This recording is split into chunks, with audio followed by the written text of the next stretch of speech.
ரஜினியோட கூலி இசை வெளியீட்டு விழா ஆகஸ்ட் 2ஆம் தேதி நடைபெற இருக்கு. இவ்விழாவிற்கு சிறப்பு விருந்தினராக வர இருக்கிறது யார் என்ற கேள்வி ரசிகர்கள் மத்தியிலே இருந்துட்டு வருது. இவ்விழாவிற்கு கமல் வந்தா சிறப்பா இருக்கும் என்பது ரசிகர்களின் கருத்தா இருக்கு. அதாவது ரஜினிகாந்த் நடிப்பில் உருவாகியிருக்க கூலி திரைப்படத்துடைய இசை வெளியீட்டு விழா அடுத்த வாரம் நடைபெற இருக்கு.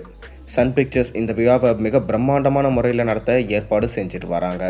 திரையுலகில் ரஜினியோட 50வது ஆண்டு இது என்பதனால அந்த ஆண்டில் வெளியாகும் கூலி படத்தோட விழாவை மிக சிறப்பாக நடத்த வேண்டும் என்று முனைப்பில் படக்குழு இருக்காங்க. அடுத்த வாரம் ஆகஸ்ட் 2ஆம் தேதி சென்னை நேரு ஸ்டேடியத்தில் கூலி இசை வெளியீட்டு விழா நடைபெற இருக்கு. இவ்விழாவில் ரஜினி பேச்சை கேட்க தான் ஒட்டுமொத்த ரசிகர்களும் ஆவலாக இருக்காங்க. ரசிகர்கள் மட்டும் இல்லாமல் திரைப்பிரபலங்கள் பலரும் ரஜினியின் பேச்சை கேட்கவே ஆர்வமாக காத்து கொண்டு இருக்காங்க.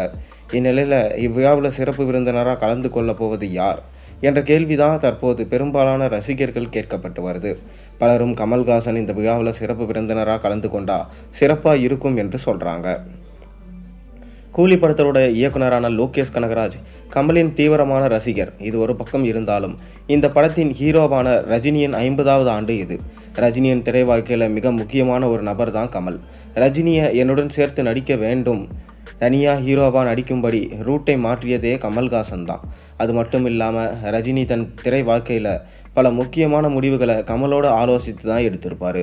அப்படிப்பட்ட ரஜினிக்கு மிகவும் நெருக்கமான கமலை கூலி இசை வெளியீட்டு விழாவிற்கு சிறந்த விருந்தினராக அழைத்தா சரியாக இருக்கும் என ரசிகர்கள் கூறிட்டு வராங்க. கண்டிப்பாக கமலை அழைத்தா அவர் எந்தவித தயக்கமும் இன்றி இந்த விழாவிற்கு வருவார்.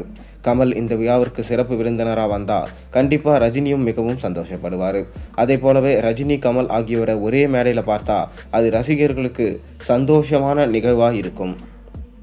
எனவே ரசிகர்கள் ஆசைப்படுவது போல கூலி இசை வெளியீட்டு விழாவிற்கு கமல் சிறப்பு விருந்தினராக வருவாரா என பொறுத்திருந்து தான் பார்க்க வேண்டும். கமல்ஹாசன் தற்போது ராஜ்யசபா எம்பியாக வேறு பதவியேற்றிருக்காரு. எனவே அந்த வேலைகளில் கமல் பிஸியாக இருப்பதால் கூலி இசை வெளியீட்டு விழாவிற்கு அழைப்பு விடுத்தாலும் அவரால் வர முடியுமா என்பது தான் கேள்விக்குறியாக இருக்குது. ரசிகர்களும் இதை தான் கேட்டுக்கொண்டு வராங்க. ஆனால் அதையும் மீறி கமல் வருவார் என்ற நம்பிக்கையிலும் ரசிகர்கள் இருக்காங்க. கடைசியாக 2022ஆம் ஆண்டு நடைபெற்ற பொன்னியின் செல்வன் திரைப்பட இசை வெளியீட்டு விழாவில் கமலும் ரஜினியும் ஒரே மேடையில் இருந்தாங்க. அப்போது அவர்கள் இருவரும் பேசியது இன்று வரை வைரலாக போய் கொண்டிருக்கு. அது மட்டும் இல்லாமல் ஒரே மேடையில் ரஜினியும் கமலையும் பார்க்கவே சந்தோஷமாக இருந்தது. அப்படி ஒரு நிகழ்வு மீண்டும் நடக்குமா என ரசிகர்கள் பேசிட்டு வராங்க. ஆனால் இப்போ நடக்க அதிக வாய்ப்பு இருக்கிறதா சொல்லப்படுது.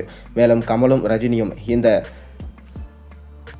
கூலி இசை வெளியீட்டு விழாவில் ஒன்றா வந்தாங்கன்னா, அதுவும் ரஜினியோட 50வது வருஷத்தில் ஒன்றா வந்தாங்கன்னா கண்டிப்பாக இது ரசிக்கும்படியாக இருக்கும் எனவும், இந்த ஆசை நடக்குமா நடக்காதான்னு பொறுத்திருந்து தான் நம்ம பார்க்க வேண்டும். நீங்கள் கூலி படத்துடைய இசை வெளியீட்டுக்காக எந்த அளவுக்கு வெயிட் பண்ணுறீங்கன்றதை மறக்காமல் கீழே கமெண்ட்டில் சொல்லுங்கள். மேலும் சேனலில் போடுற ஒரு வீடியோஸும் பிடிச்சி மறக்காமல் சேனலுக்கு சப்ஸ்கிரைப் பண்ணுங்கள், லைக் பண்ணுங்கள், பெல் ஐக்கானை ப்ரெஸ் பண்ணுங்கள். அப்போ தான் நான் போடுற வீடியோஸ் எல்லாம் நோட்டிஃபிகேஷனாக வந்து சேரும்.